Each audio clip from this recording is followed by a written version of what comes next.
কিন্তু উনি আমাদেরকে দেখতে পান। যে আল্লাহর বলা কথা আমরা শুনতে পাই না, কিন্তু আমাদের বলা না বলা সব কথা তিনি শুনতে পান। সুপথে চললেও বিপথে চললেও যে আল্লাহ রুজি বন্ধ করেন না, অন্যায় করলেও যে আল্লাহ আমাদেরকে পৃথিবী থেকে বাহির করে দেয় না, যে আল্লাহ সব সময় নিজের বান্দা এবং বান্দীদের প্রতি করেন অত্যন্ত দয়া এবং করুণা, তিনি হচ্ছেন আমাদের সকলেরই প্রতিপালক বা আরবিক ভাষায় রব্বানা। সেই আল্লাহরই শুকরিয়া আদায় করার জন্য, কৃতজ্ঞতা স্বীকার করে প্রশংসা করার নিয়তে সকলে মিলে উঁচু আওয়াজে আরবিক ভাষাতে নির্দ্বিধাতে বিনা বাধাতে নেকি পাওয়ার আশাতে সবাই জোরে সোরে পড়ুন আলহামদুলিল্লাহ। অতঃপর শতাধিক দরুদ ও সালাম বর্ষিত অর্পিত হোক সেই নবীর ওপর, যে নবীকে আল্লাহ তাআলা আমাদের নবীর মনের মতো করে সৃষ্টি করেছেন।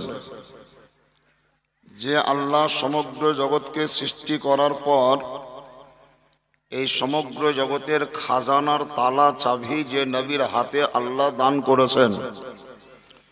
সমস্ত সম্মানীয় ব্যক্তিদের মধ্যে যে নবীকে সবচাইতে বেশি সম্মান প্রদান করেছেন, সমস্ত জ্ঞানী গুণীদের মধ্যে সবচাইতে বেশি জ্ঞানের অধিকারী যে আমার নবীকে বানিয়েছেন, যিনি গরিব দরদি এতিমদের সাহারা, আপনাদের আমাদের মতন গুনাহগার উম্মতের কুল এবং কিনারা, যিনি খোদার পিয়ারা মা আমিনার নয়নতারা আব্দুল্লাহর জিগার পারা, সমগ্র জগতের যিনি সাহারা, আহমদ মুজতবা নবী মুহাম্মদুর রাসূলুল্লাহ, সবাই জোরে পড়েন সাল্লাল্লাহু তাআলা আলাইহি ওয়াসাল্লামের ওপর সকলে ভক্তি সহকারে জানো প্রাণ খুলে ইমানের সঙ্গে মধুর সুরে গুনগুন শব্দে বলুন আল্লাহুম্মা আমিন।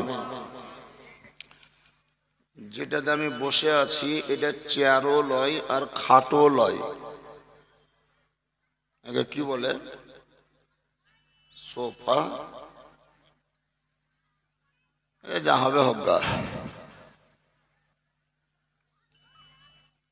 হ্যাঁ বাবু, হলে তোমার এটা বসে যাও। এই জায়গাটা যে জায়গায় জালসা হচ্ছে সে বোম্বাইয়ের হাজি আলীর দরবারের মতো। আশপাশে অলি দরদি কেহ নাই, কিন্তু নদীর উপরেও একলাই বিরাজ করছে। ইনারও ঘটনা ঠিক ওই রকমেরই, আশপাশে এর দরদি বলতে কেহ নাই, কিন্তু একলাই বাহাদুরের মতন এখানে বাস করছে। যাই হোক, আমরা যারা এসেছি তারা মাজারের সন্নিকটে কাউরির বাড়ি নেই। কাউরির বাড়ি সিরাজপুর, কাউরির মকদমপুর, কাউরির কাগজপুর, কাউরির ছিলিমপুর, কাউরির মহেশপুর ডাঙ্গা, কাউরির খাল, কাউরির বিল মানে সুহুবিল। বিভিন্ন জায়গা থেকে আপনারা জড়ো হয়েছেন হাজি আলী বাবার দরবারে যাওয়ার মতো। যাই হোক, আল্লাহর ওলি যারা হয় তাদের ভয় নাই, ডর নাই, কে দুশ্মন কে বন্ধু ও টেনশন তাদের থাকে না, যার জন্য ওদের যেখানে সেখানে বাস করতে ভয় লাগে না। ভয় তো তারাই করে যাহাদের চরিত্র খারাপ। আজকে আমি আসছিলাম তো মাগরিবের নামাজ পড়লাম আব্দুল্লাহপুরের মোড়ে ওয়াক্তিয়া মসজিদে। এক ভদ্রলোক জিজ্ঞাসা করছেন, উনি মাস্টার, একটা জুনিয়র হাই স্কুলের হেডমাস্টার। উনি জিজ্ঞাসা করছেন, হুজুর আপনি মহিষপুর যাচ্ছেন, সঙ্গে কেউ নাই? বলে বাহ্যিকে তো কেউ নাই, মোটামুটি আসবেন কখন? আমি ধরে নেন রাত্রি 12টা বাজবে। একাই আসবেন? হ্যাঁ, একাই যখন যাচ্ছি তখন একাই আসবো। এই যে রাত বেরিয়ে যাওয়া আসা করছেন তো ভয় লাগে না? তাহলে আমি কি কাউরির টাকা পয়সা মেরে খেয়েছি যে ভয় লাগবে? আগেকার যারা বড় বড় মন্ত্রী হতো তাদেরও বডিগার্ড অত থাকতো না যত বডিগার্ড এখন পঞ্চায়েতের মেম্বারের সাথে ঘুরছে। মেম্বার বাড়ি থেকে বাহির হয়েছে তো একলাই বাহির হতে পারে না, তার মানে জানে ভয় আছে। গরিবের ইন্দিরা আবাসের টাকা স্যাংশন হয়েছিল 1,20,000, আমি বাহির করে দেবো আমি বাহির করে দেবো বলি 80,000 দিয়ে আছে, 40,000 ওই খেয়ে বসে আছে। ওর তো রাগ থাকবেই, তোকে ফাঁক পেলেই পিট ভরে বেটা, ওর তো রাগ আছে। এখনকার বড় বড় যারা এখান থেকে অতদূর পর্যন্ত মোটামুটি 500 মিটার রাস্তা ঢালাই করার জন্য 75 লাখ টাকা স্যাংশন করেছে, তার মধ্যে 25 লাখ টাকার কাজ করে বাকি টাকা খাই বসে আছে। ওর তো ভয় থাকবেই। কিন্তু আল্লাহর ওলি যারা হয়, আল্লাহওয়ালা যারা হয়, তারা কাউরির পয়সা মেরেও খায়নি, কাউরির কোনো ক্ষতিও করেনি, যতটুকু পেরেছে সমাজের উন্নয়নমূলক কাজ করেছে, উপকার করেছে। এটাও বাস্তব কথা যে যারা আলিমে দিন, হাফিজে কোরআন, কারিয়ে কোরআন, মুফতিয়ানে দিন, শেরে মতিন, যারা হাক্কানি আলিম বা আমাল আলিম, এরা কোনো সময় সমাজের অমঙ্গল হোক এটা চাহে না, সব সময় তারা মঙ্গল কামনা করে। আপনি হয়তো সকালবেলায় উঠে কাউকে গাল দেন, আপনি হয়তো সকালবেলায় উঠে কাউরির সমালোচনা করেন, আপনি হয়তো সকালবেলায় উঠে কাউরির বদনাম করেন, আপনি সকালবেলায় উঠে হয়তো কাউকে চড়থাপ্পড় মারেন। আর একটা ইমাম সাহেব রাত্রিবেলায় সারা রাত্রি ঘুমিয়ে থেকে ফজরের আজানের পর সুন্নাত 2 রাকাত নামাজ পড়ে বসে থাকে, জামাতের সঙ্গে 2 রাকাত নামাজ পড়ায়। আর ওই নামাজটা পড়ানোর পর মুসল্লিদেরকে নিয়ে হাত তুলে দোয়া করে। এই দোয়াতে ও শুধু নিজেরই দোয়া করে তা নয়, গোটা সমাজের জন্য দোয়া করে, গোটা পাড়ার জন্য করে, 10-এর জন্য করে, দেশের জন্য করে, এক কথায় গোটা মুসলিম জাহানের জন্য একজন ইমাম সাহেব মঙ্গল কামনা করে, যেটা আপনার আমার পক্ষে সম্ভব হয় না। তবে এখন জায়গায় জায়গায় ওই মসজিদে ফরজ নামাজ জামাতের সঙ্গে পড়ার পর ইমাম সাহেবের সঙ্গে যৌথভাবে অনেকে আবার দোয়া করতে নারাজ, অসন্তুষ্ট। কিন্তু নবী পাক সাল্লাল্লাহু আলাইহি সাল্লামের ফরমান আছে, নবী পাক বলেছেন যে একাই দোয়া করা অপেক্ষা সম্মিলিত দোয়া, যৌথভাবে দোয়া করলে সেই দোয়া আল্লাহর কাছে বেশি কবুল হয়। সুবহানাল্লাহ জোরে বলা যাবে না? আর একটু জোরে বলে দিন সুবহানাল্লাহ। সুবহানাল্লাহ সুবহানাল্লাহ। নবী পাক কি বললেন যে একাই দোয়া করা অপেক্ষা সম্মিলিত দোয়া, যৌথ দোয়া, জামাতের দোয়া, সবাই মিলে করা দোয়া আল্লাহর কাছে বেশি কবুল হয়। এখন আমরা জালসার শেষে দোয়া করব সবাই মিলে, জানাজার নামাজের পর মানুষকে দাফন করার পর দোয়া করব সবাই মিলে, ঈদের দিনে দোয়া করছি সবাই মিলে, বকরা ঈদের দিনে নামাজের শেষে দোয়া করছি সবাই মিলে, ফরজ নামাজের পরেও আমরা দোয়া করছি সবাই মিলে। এই দোয়াগুলো হচ্ছে যৌথ দোয়া, সম্মিলিত দোয়া। সম্মিলিত দোয়ার অর্থ আপনাদেরকে বুঝিয়ে দিই। মাওলানা সাহেব একটু পিছাও তো, তুমি একটু চেয়ারটাকে নিয়ে পিছাও। 3-4টা লোক এদিকে বসে আছে, আমার মুখ দেখতে পাই না, আর ওদেরও মাথা কবল আমিও দেখতে পাই না, তো ওদেরও জান ভরে না, আমারও জান ভরে না। খুব ঠান্ডা মাথায় কথা বলছি। একটি সাপোজ ধরে নেন, এই পাশে একটি গ্রাম আছে ছিলিমপুর, তার পাশে একটা গ্রাম সিরাজপুর, আর ওদিকে মকদমপুর, তারপরে কাগজপুর কোনো কেনা আছে। এখানে আছে ঝাড়খণ্ডে কাগজপুর, আর বীরভূমে আছে লুহাপুর। আর ওদিকে বর্ধমানে আছে বাতাসপুর।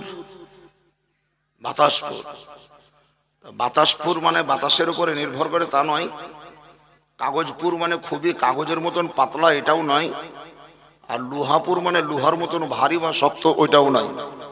ওখানেও মানুষ বাস করে, এখানেও মানুষ বাস করে, ওখানেও মানুষ বাস করে। এই ছিলিমপুরের লোক নয়, সিরাজপুরের লোক। সিরাজপুর থেকে এই মেন রোডে উঠার জন্য ওনার একটা রাস্তার দাবি করছেন সরকারের কাছে দাবি করছেন যে আমাদের এই রাস্তাটা হওয়া উচিত, হয় ঢালাই করে দেন আর না হলে পিচ ফেলে দেন, না হলে কমপক্ষে পাথর দিয়ে বেঁধে দেন। তো একজন ভদ্রলোক, নাম হলো আর নুরুল ইসলাম, সাপোজ বলছি, সত্যি ভাবিয়েন না, নাম হলো নুরুল ইসলাম অথবা আব্দুল হান্নান, দরখাস্ত লিখলো to the BDO PS Maheshpur district Pakur, Jharkhand. Sir, আমাদের আবেদন এই যে সিরাজপুর থেকে মেন রোডে উঠতে প্রচন্ড কষ্ট হচ্ছে, তাই আপনার নিকটে সবিনয় আবেদন যে আমাদের দরখাস্ত কবুল করিয়া বাধিত করিবেন এবং আমাদের সিরাজপুর থেকে মেন রোডে উঠার জন্য যে রাস্তা, এই রাস্তাটা ঢালাই করিয়া দিবেন। বলেন দরখাস্ত কজন লিখলো? বুঝতে পারলেন না কথাটা বোধহয়? দরখাস্তটা লিখলো কে? আব্দুল হান্নান। দরখাস্তটা লিখলো আব্দুল হান্নান। ওই সিরাজপুরের আরো 50 থেকে 60 জন লোকের সহি করে নিল পিছনে নিচে। তুমি সহি করো, তুমি সহি করো, তুমি সহি করো, তুমি সহি জানো না তো টিপ দাও, তুমি ছাপ দাও, না হলে তোমার নাম বলো, আমি নিজেই লিখে নিচ্ছি।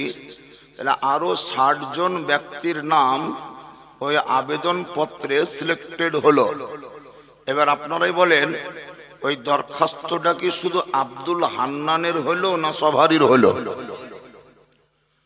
যদি কেউ বলে যে শুধু আব্দুল হান্নানেরই হলো, আমাদের হলো না, তাহলে ওকে বিবেকশূন্য বলতে হবে, ওকে জ্ঞানহীন বলতে হবে, জি জি জি, ওকে মূর্খ বলতে হবে, ওকে নিরক্ষর বলতে হবে, ওকে আনসোশাল বলতে হবে, অসামাজিক বলতে হবে। দরখাস্ত লিখেছে কলম হাতে ধরে আব্দুল হান্নান, সহি করেছো তোমরা, তার মানে দরখাস্তটা শুধু আব্দুল হান্নানের নয়, তোমাদের সকলের। যেমন হয় ঠিক তেমন ইমাম সাহেব মসজিদের ভিতরে হাত তুলে আল্লাহর নিকটে প্রার্থনা করে, আবেদন করে, তোমরা আমিন আমিন বলো, তার মানে দোয়াটা ইমামেরই হয় না, ওটা মুসলিম সমাজের দোয়া হয়। সুবহানাল্লাহ, নারে তাকবীর, নারে রিসালাত, খাজা কা হিন্দুস্তান, নারে তাকবীর। যদি যৌথ দোয়া করাকে বেদাত বলো, তাহলে কোন দরখাস্ততে তোমার সহি করাটাও বেদাত হবে। বুঝতে পারলেন না? যদি যৌথ দোয়া করাটাকে কেউ বেদাত বলে, তাহলে কোন অ্যাপ্লিকেশনের নিচে বা দরখাস্তের নিচে তোমার সহি করাটাও বেদাত হবে। ওইটা তুমি ছাড়তে পারবে না, তোমার বাপও পারবে না। অতএব এইটাকে বেদাত বলে সমাজকে বিগড়াইও না, সমাজকে কলুষিত করিও না, বিগড়াইও না। আল্লাহর পয়গম্বর আকা মুস্তাফা আহমদ মুস্তাফা নবী মুহাম্মদুর রাসূলুল্লাহ, সবাই জোরে পড়েন সাল্লাল্লাহু তাআলা আলাইহি ওয়াসাল্লামের উপরে যে কিতাবটা অবতীর্ণ হয়েছিল আল্লাহর তরফ থেকে, সেই কিতাবটির নাম হলো কোরআন শরীফ। এদিকে ধ্যান দেন, অন্যদিকে নয়।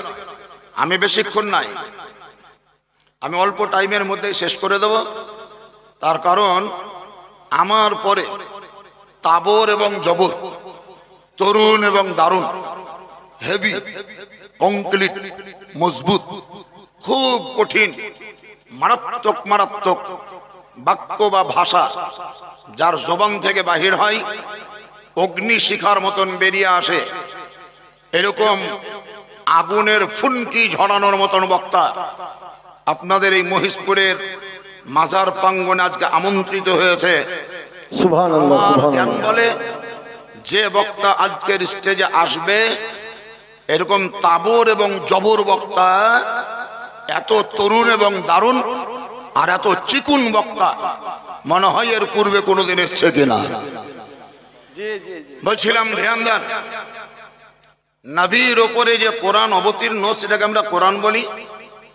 ওই কোরআন শরীফটাকে আমরা বাংলা ভাষায় বড় জিনিসও বলি। আপনাদের এলাকায় চালু নাই? কোরআন শরীফটাকে বড় জিনিস বলে, কালামে পাক বলে, কোরআন মজিদ বলে, কোরআন শরীফ বলে। কোরআন শরীফ, কোরআন মজিদ, কোরআন পাক, কালামে পাক, হিমাইল শরীফ, এগুলো সব কোরআনের নাম। এই কোরআন শরীফটা আল্লাহর নবীর উপরে অবতীর্ণ হলো। এটা হচ্ছে কালামুল্লাহ, মানে আল্লাহর বাণী, আল্লাহর কথা। তাহলে আল্লাহ যেগুলা বলেছেন সেগুলা কোরআন, আর নবী যেগুলা বলেছেন সেগুলা হাদিস।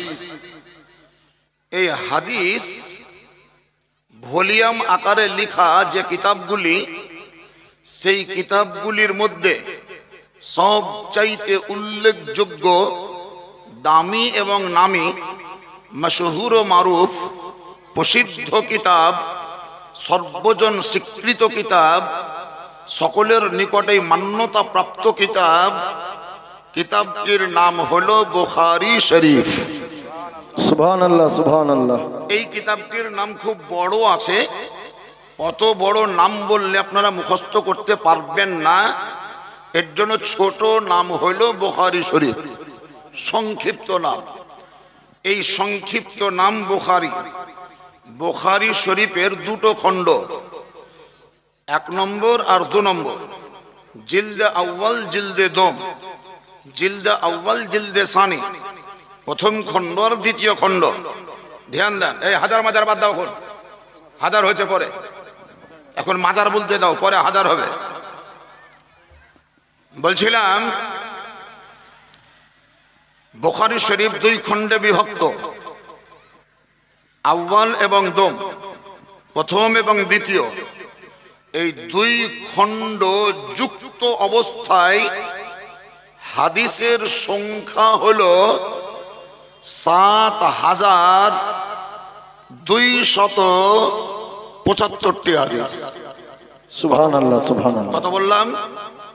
7275টি হাদিস বুখারী শরীফে আছে। এই বুখারী শরীফের যিনি সংকলনকারী, হাদিস তো কোনো মানুষের নয়, হাদিস হলো নবী। তাহলে নবী বলেছেন, কোনোটা হয়তো কাগজে লেখা ছিল, চামড়াতে লেখা ছিল, গাছের পাতায় লেখা ছিল, আর কাউরির কাছে ছিল, আর কাউরির কাছে ছিল। সকলের কাছ থেকে নিয়ে সার্চ করে, সার্ভে করে, সংগ্রহ করে, টেনে এনে এক জায়গায় জড়ো করে যিনি কিতাব আকারে লিখলেন, তিনাকে বলা হয় ইমামে বুখারী। ইনার নাম মুহাম্মদ বিন ইসমাইল রহমতুল্লাহ আলাইহি। এই মুহাম্মদ বিন ইসমাইল রহমতুল্লাহ আলাইহি যেদিন ইন্তেকাল করেছিলেন, কবরে দাফন করা হয়েছিল, সেই দেশের লোকেদের কল বা বক্তব্য যে ওনার কবর বা মাজার থেকে মুশকে আম্বারের চাইতেও বেশি জান্নাতি খুশবু বাহির হতো। সুবহানাল্লাহ, সুবহানাল্লাহ। আর এই খুশবু বাহির হওয়ার জন্য এলাকার লোক সবাই তার কবরের মাটি নিয়ে বাড়ি যেতে শুরু করলো। আতর কিনা বন্ধ করে দিল, আতর কিনে বন্ধই হয়ে গেল। খুশবুর দরকার, ওই কবরের মাটি নিয়ে গা। খুশবুর দরকার, মাটি নিয়ে গা।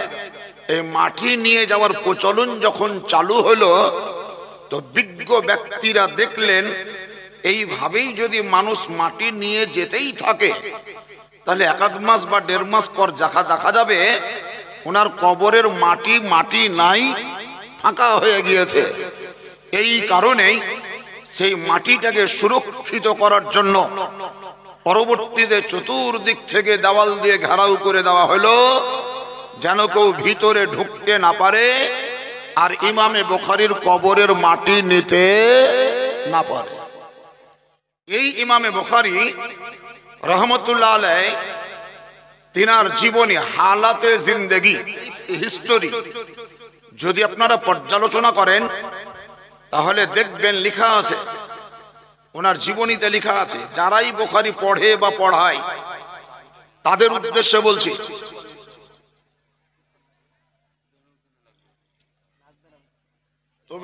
তুমি যাও তো, তুমি হ্যালো, তুমি যাও, এই দেখো এদিকে মেলা তিরপল আছে, এই তিরপলে বসবে না, তুলে নিয়ে যেতে হবে না, যারা দাঁড়ায় আছে এদিকে চলে আসবে।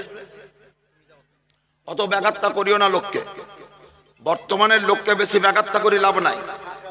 প্রত্যেকটা মানুষেরই নিজস্ব একটা সেন্স আছে, বিবেক আছে, যে আমার দাঁড়িয়ে থাকা কেমন শোভনীয় আর বসে গেলে কেমন সৌন্দর্য বৃদ্ধি হয়, সুশৃঙ্খলার সৃষ্টি হয়, দেখতে ভালো লাগে, এটা সবাই জানে। সেহেতু যারা দাঁড়িয়ে আছে তাদেরকে আমি 5 বার যদি বলি বসেন বসেন বসেন, ও বসবে না। আর এটা হলো লোককে তাড়াবার একটা বুদ্ধি। দেখবেন কোন লোক যদি গিয়ে আপনার বাড়ির আয়নাতে দাঁড়িয়ে দাঁড়িয়ে গল্প করে, আপনি যদি বলেন বসেন ভাই, না আর বসবো না, ঠিক আছে, ও বের হয়ে পালাবে। দেখবেন এটা দেখবেন পরীক্ষা করে, দাঁড়িয়ে গল্প করছে, যখনই বসতে বলবেন তখনই ও পালাবে। তো যারা দাঁড়িয়ে শুনছে ওদেরকে যদি বসতে বলি তো পালিয়েই যাবে। তো না পালা থেকে দাঁড়িয়ে থাকা মেলা ভালো। কি বলছে? পালিয়ে যাওয়ার থেকে দাঁড়িয়ে থাকা মেলা ভালো।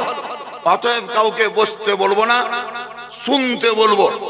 পারলে দাঁড়িয়ে শোনো, বসে শোনো, শুয়ে শোনো, বাহিরে শোনো, মাদ্রাসার ভিতরে শোনো, মসজিদ থেকে শোনো, বাজার থেকে শোনো, মাজার থেকে শোনো, বাড়ি থেকে শোনো, গাড়ি থেকে শোনো, ময়দান থেকে শোনো, ফিল্ড থেকে শোনো।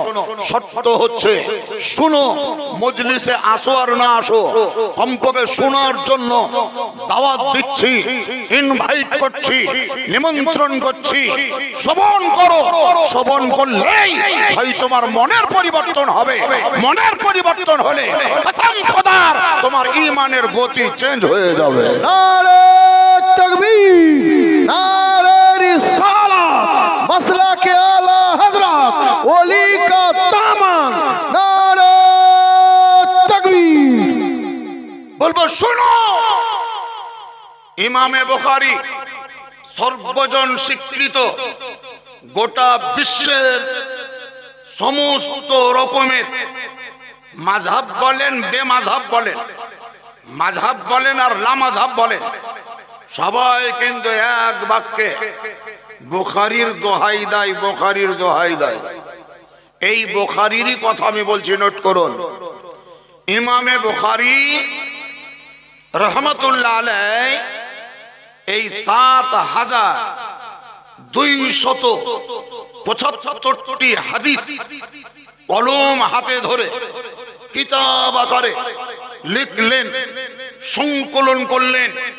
তো তিনি হাদিস লিখার আগে ফার্স্ট ভূমিকায় ছিলেন কাবা শরীফের নিকটে জমজমের পানিতে গোসল এবং ওযু করলেন, মাথায় পাগড়ি জুব্বা পরলেন, কাবা শরীফের তাওয়াফ করলেন। কাবা শরীফের তাওয়াফ আরবিক ভাষায় যাকে তাওয়াফ বলে, বাংলা ভাষায় প্রদক্ষিণ বলে, উর্দুতে চক্কর লাগানা বলে। তাওয়াফ করা মানে হলো পাকে পাকে ঘোরা। গোটা বিশ্বের বুকে একটাই ঘর, যেই ঘরটার নাম হলো কাবা শরীফ। এই কাবা শরীফেরই কেবল তাওয়াফ করা জায়েজ। বাকি কোনো মাজারে, পীরের মাজারে ঢুকে পাকে পাকে ঘুরে তাওয়াফ করা জায়েজ নয়। আহলুস সুন্নাত ওয়াল জামাতের ফতোয়া মোতাবেক কোন দরগার পাকে পাকে ঘোরা জায়েজ নয়, কোন পীরস্থানের পাকে পাকে ঘোরা জায়েজ নয়, কোন মাজারের পাকে পাকে ঘোরা জায়েজ নয়। ঘোড়া বাবা, পীর বাবা হোক আর কোন বাবা হোক, কোন বাবার পাকে পাকে ঘোরা জায়েজ নয়। একটাই ঘরের পাকে পাকে ঘুরতে হবে, যেই ঘরটার নাম কাবা বাইতুল্লাহ। যে কাবা শরীফের দিকে মুতাওয়াজ্জা হয়ে মুখ করে কিবলা মেনে আমরা নামাজ আদায় করি, সেই কাবা শরীফের সন্নিকটে একটি কূপ, কুয়া পানি সংগৃহীত হয় যেখান থেকে, সেই পানি সংগৃহীত হওয়া জাগার নাম হলো জমজম। কথা বলিও না আপেল, খুব বলেছ হাটে, এখানে চলবে না কথা। সেই কূপটার নাম কি বললাম? জমজম। বিখ্যাত পয়গম্বর হযরত ইব্রাহিম খলিলুল্লাহ আলাইহিস সালাতু ওয়াস তাসলিমের বেটা হযরত ইসমাঈল জবিহুল্লাহ আলাইহিস সালাতু ওয়াস তাসলিমের পায়ের সংস্পর্শ পেয়ে এই পানিটা উপর দিকে উঠতে শুরু হলো। হযরতে হাজেরা নবীর স্ত্রী, নবীর মা, সম্মানিতা মহিলা, আল্লাহর নিকটে প্রিয়া পাত্রী, সেই হযরতে হাজেরা গিয়ে এই বেরিয়ে আসা পানিকে থামাবার জন্য, এটকে আটকিয়ে রাখার জন্য ধুলো বালি কাঁকর পাথর নিয়ে তিনি চতুর সাইডে বাঁধ বাঁধতে লাগলেন। বাঁধ মানে ঘেরা দিতে লাগলেন পানিটাকে আটকাবার জন্য। এখানেই যেন পানি থেমে যায়, আটকাবার চেষ্টা করলেন, কিন্তু এত পরিমাণের পানি বেরোতে লাগলো যে বাঁধ বেঁধেও তিনি পানি আটকাতে পারলেন না। জোরে বলেন।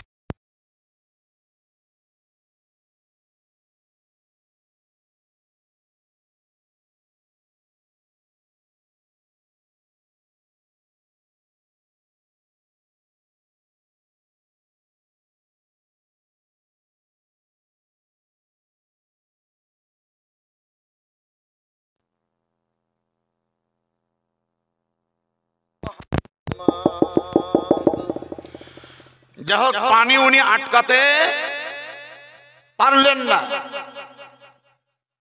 যদি কোনো 10টা 15টা পুরুষ মানুষ থাকতো তাহলে হয়তো তিনি ডাকতেন, ওগো গ্রামের লোকেরা, তোমরা কোদল নিয়ে ছুটো, পাসনা নিয়ে ছুটো, শাবল নিয়ে ছুটো, চতুর সাইডের মাটি কেটে এখানে বাঁধ বাঁধো, পানি যেন বেরিয়ে চতুর্দিকে ছড়িয়ে না যায়। কিন্তু পুরুষ মানুষ সেই জায়গায় নেই, হযরতে হাজেরা একাই।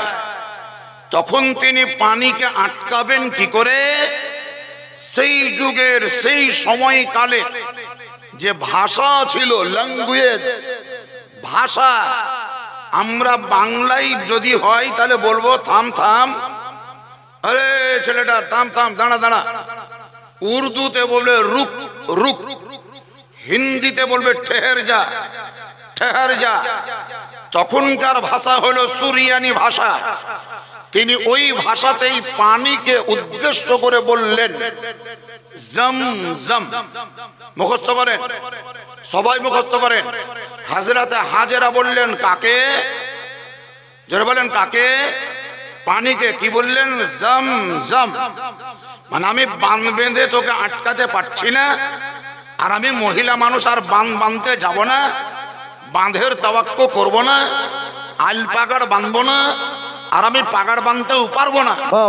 আমি নবীর স্ত্রী, আমি নবীর মা, আল্লাহর বান্দি, তুইও আল্লাহর সৃষ্টি, আমিও আল্লাহর সৃষ্টি।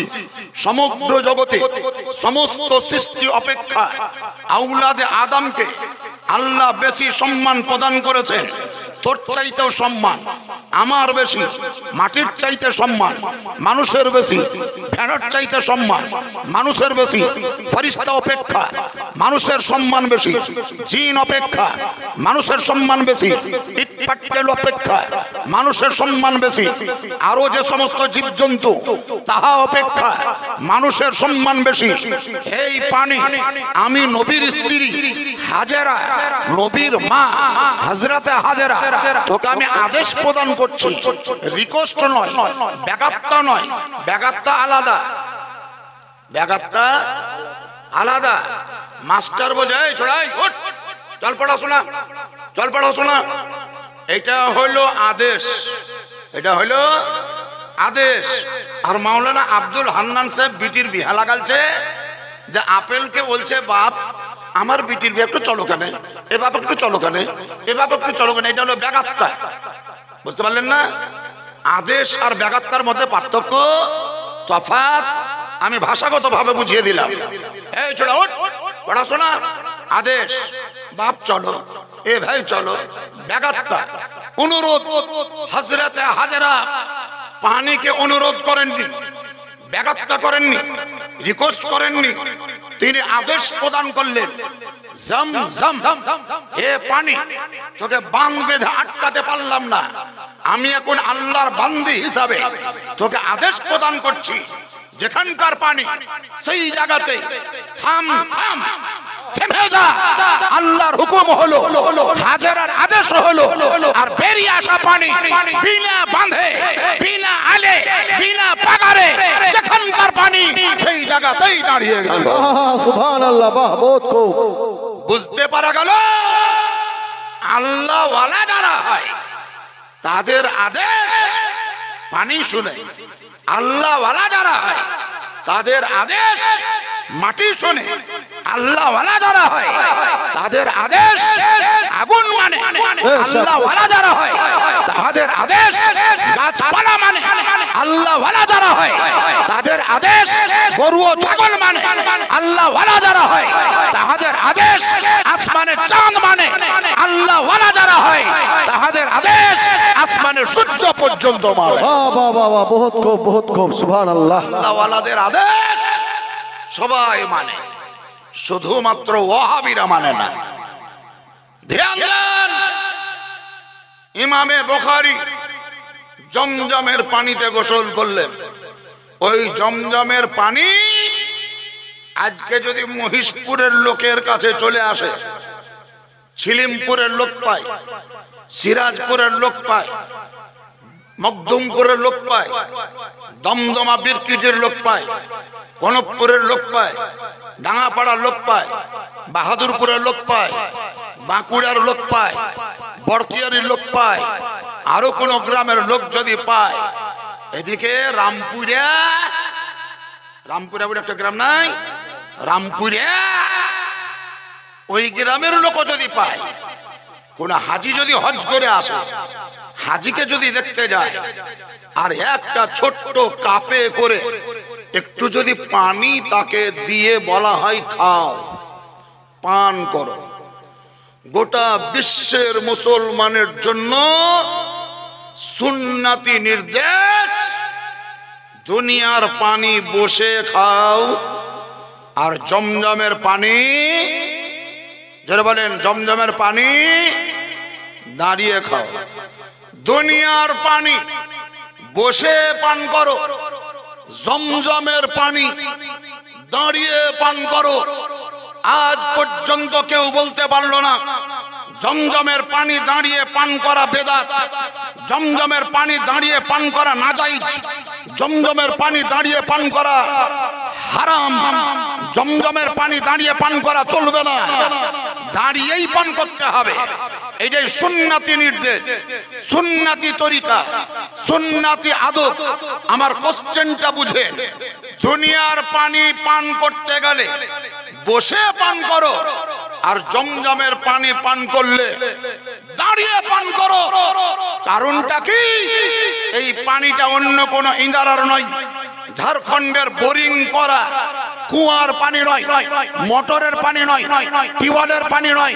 সেই হেতু এই পানিটার সঙ্গে ইসমাইল নবী সম্পর্ক গড়ে উঠেছে, হযরতে হাজেরার সঙ্গে রিলেশন তৈরি হয়েছে। তাদের যেমন সম্মান ছিল, সেই সম্মানের কারণে এই পানির সম্মান বেড়ে গেছে। তাই বসে পান করা চলবে না, দাঁড়িয়ে পান করতে হবে। এটাকে বেদাত বলা চলবে না। যে নবী মুস্তাফার ওসিলায় সমগ্র জগৎ তৈরি হলো, ওই নবীকে দাঁড়িয়ে দাঁড়িয়ে দাঁড়িয়ে সালাম দিলে সালাম দেওয়া বেদাত বলা চলবে না। নারে তাকবীর, নারে রিসালাত, মাসলাকে আলা হযরত উলামায়ে আহলুস সুন্নাত ওলি কা দামান, সরজমিনে মহেশপুর গ্রামবাসী, ডাঙ্গা গ্রামবাসী, নারে তাকবীর। জমজমের পানি দাঁড়িয়ে পান করা বেদাত বলতে পারবে না। আমার নবীকে দাঁড়িয়ে সালাম দেওয়া বেদাত বলে সহি দলিল থেকে প্রমাণ দিতে পারবে না। বেশ, নবীকে সালাম দেওয়া, ধ্যান দাও। আপেল ছটপট করছো তুমি, খুব ছটপট করিও না। সারা রাত পড়ি আছে, সারা রাত পড়ি আছে। বয়স আমাদের বেশি নয়, কিন্তু টাইম প্রচুর আছে। জি জি জি। একজনা বলছে মৌলভী সাহেব বেশি দিন টাইম নাই। আমি সহজে মরবো না, সহজে মরবো না। দিনের খিদমত করব, ইসলামের ক্যাম্পিং চালাবো, বেঈমানদারকে ইমানদার বানাবো, খাজা গরিবে নামাজের দিওয়ানা এটা প্রমাণ দেব। তারপরে হিন্দুস্তান ছাড়বো না, কবরস্থানেই শুয়ে থাকবো। খাজা কা হিন্দুস্তান, নারায়ে তাকবীর। খাজা কা হিন্দুস্তান, দ্বীন ইসলাম, দ্বীন ইসলাম, নারায়ে তাকবীর। ধ্যান দাও আমার কথায়। মাওলানা আব্দুল হান্নান একজন ভালো বক্তা, আমরা সবাই জানি এবং মানি। ওই দেখেন একটা ছেলে ছিল যে এখানে, কই দিল মোহাম্মদ নাকি নাম, আর একটা ছিল যে অন্ধ, চলে গেল। দুই চোখের অন্ধ, আল্লাহর কুদরত দেখবেন। যারা দুই চোখের অন্ধ হবে তারা মুখে বলতেও পারবে, কানে শুনতেও পাবে। যারা দুই চোখের অন্ধ হবে তারা কানে শুনতেও পাবে, মুখে বলতেও পারবে। আর যদি কেউ মুখে বোবা হয় তাহলে চোখে দেখতে পাবে কিন্তু কানে শুনতে, যারা বলেন কানে শুনতে পাবে না। এটা আল্লাহর বড় কুদরত। কেন শুনতে পাই না? ওই বোবারা যদি আপনার বলা কথা শুনতে পেত তাহলে ওই বোবাটার কলজা ফাটতো। আমি বলতে পারি না, আফসোস করতো। যার জন্য আল্লাহর কুদরত তোকে বলতেও দিব না, শুনতেও দিব না, কিন্তু তোর চোখ কানা করবো না। যত কাজ করবি তুই দেখি দেখি করবি। এবার ধরলেন কোন বোবা লোক আপনাদের মহিষপুরের ডাঙাই হোক আর খালি হোক, বসে আছে এক জায়গায়, আর ওর বাড়িওলি বাড়ি থেকে বেরিয়ে পুঁটলি বেঁধে বাপের বাড়ি পালেছে। চার পাঁচটা লোক ধরতে ধরতে এসে ওকে বলছি আমরা, আরে তোর বহু পালাইলো দাগা, তোর বহু পালাইলো দাগা, তোর বহু পালাইলো দাগা। ওর উপরে কিছু আসর হবে? কিছু বুঝতে পারবে ও? কিছু বুঝতে পারবে না। ওর বহু পালাইলো যদি বলতে হয় তাহলে কিভাবে বলতে হবে?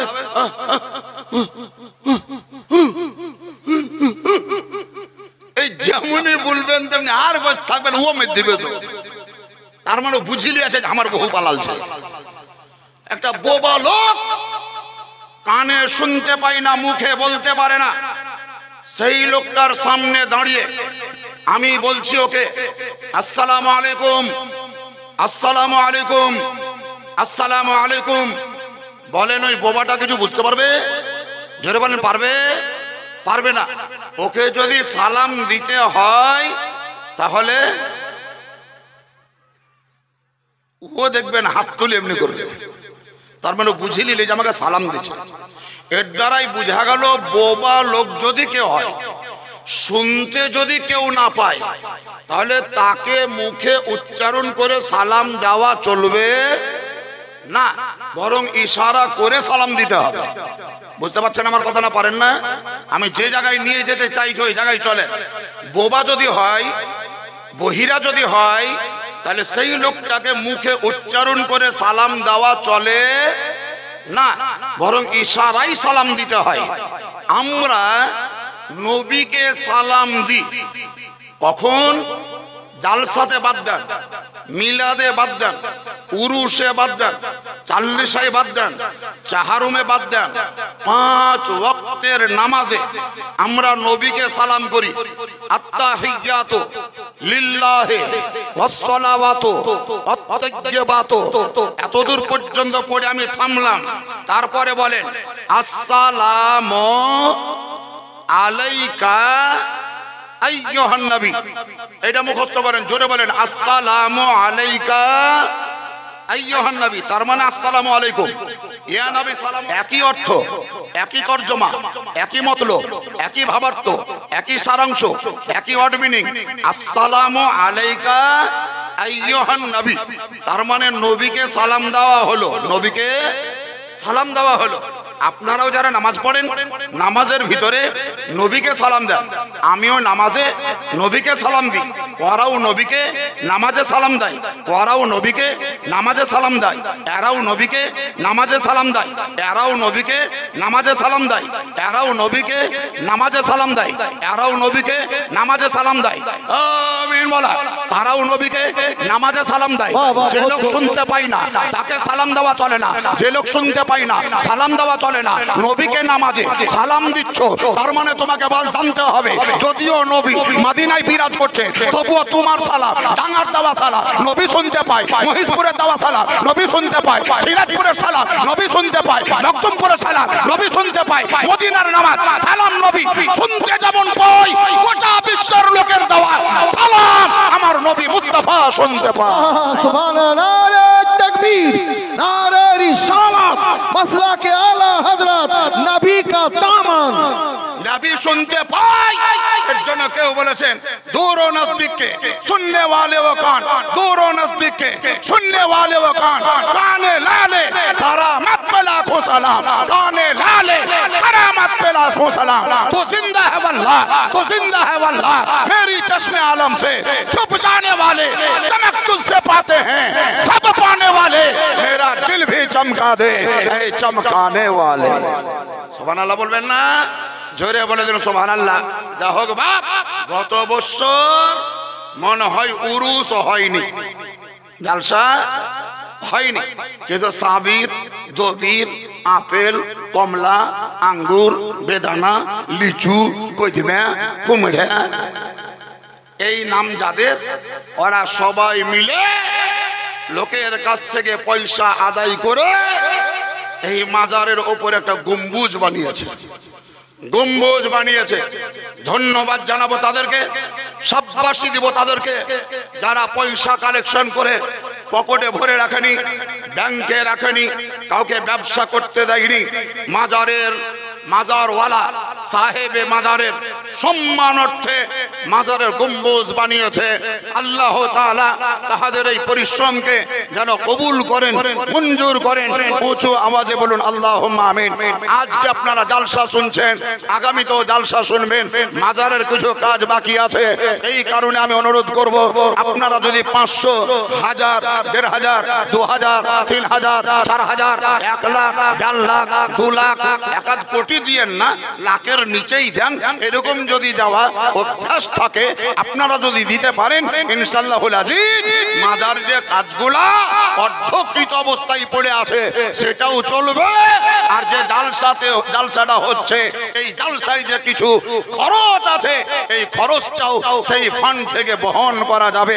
আমি সর্বপ্রথম সবচেয়ে আউয়াল, প্রথম নম্বরে, ফার্স্ট নম্বরে, সিরিয়াল নাম্বার 1-এ একটি লোকের নিকটে আবেদন করব, খাজা গরিবে নওয়াজে দিওয়ানা হয়ে গাউসে আজম, পীরানে পীর, দস্তগীর, মেহবুব সুবহানী, কুতুবে রব্বানী, পীরে লাসানী, হযরত সৈয়দ শাহ আব্দুল কাদের জিলানী ওয়া গিলানী রাদিয়াল্লাহু তাআলা আনহু মহব্বতকে অন্তর স্থান দিয়ে তার কদম ধুলি মাথার উপরে নিয়ে এক তলব গাউসে আজমের গ্যারাবি শরীফকে স্মরণ করে মাত্র 1100 টাকা আজকের স্টেজে জমা দেন।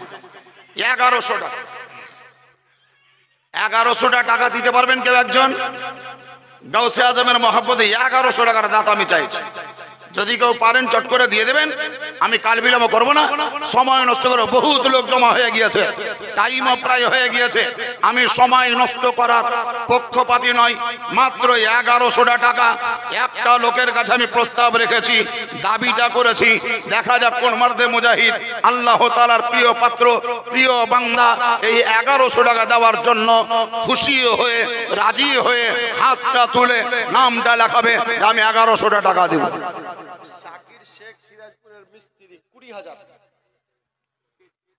সুবহানাল্লাহ।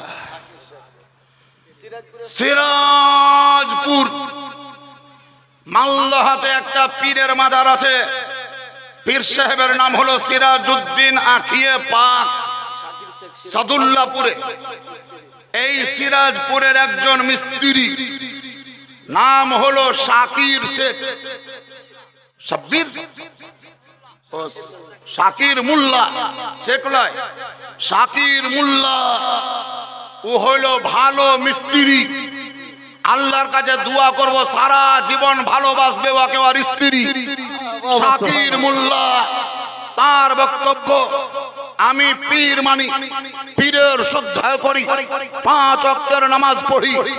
আমি এই মাজারকে উদ্দেশ্য করে 1 টাকা 2 টাকা নয়, 20,000 টাকা দিব। 20,000 টাকার দাতা শাকির মোল্লা। লেখা হলো খাতা। জোরে চিৎকার করে আল্লাহর শুকরিয়া আদায় করে বলুন নারে তাকবীর, আল্লাহু আকবার, নারে রিসালাত, মাসলাকে আলা হযরত জিন্দাবাদ, আহলে সুন্নাত শাকির মোল্লা 20,000 টাকার দাতা বলে।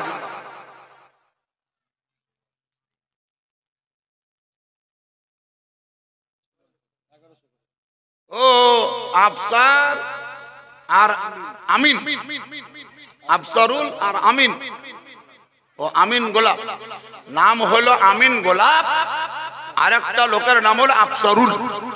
2 জন মিলে আমার চাহিদা মোতাবেক 1100 করে 2200 টাকা দিলে, সুবহানাল্লাহ মাশাআল্লাহ, জোরে তাকবীর লাগে, নারে তাকবীর, নারে রিসালাত।